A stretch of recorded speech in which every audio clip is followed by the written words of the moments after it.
Ndugu zetu, twaarifu habari ya neema ya Mungu waliopewa makanisa ya Makedonia, maana walipokuwa wakijaribiwa kwa dhiki nyingi, wingi wa furaha yao na umaskini wao ulikuwa mwingi, ulioongezea utajiri wa ukarimu wao.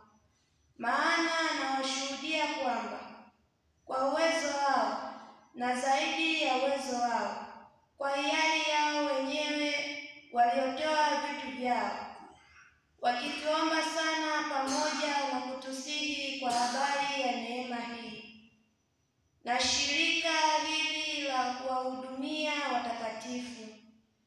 Tena walitenda hivi si kama tulivyotumaini tu, bali kwanza walijitoa nafsi zao kwa Bwana na kwetu pia kwa mapenzi ya Mungu,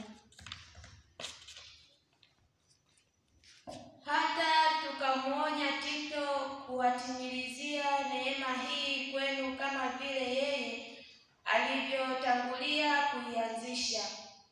Lakini kama mlivyo na wingi wa mambo yote, imani na usemi na elimu na bidii yote na upendo wenu kwetu sisi, basi vivyo hivyo mpate wingi wa neema hii pia. Sineni ili kuwaamuru, bali kwa bidii ya watu wengine nijaribu unyofu wa upendo wenu. Maana mmejua neema ya Bwana wetu Yesu Kristo, jinsi alivyokuwa maskini kwa ajili yenu, ingawa alikuwa tajiri, ili kwamba ninyi mpate kuwa matajiri kwa umaskini wake. Neno la Bwana.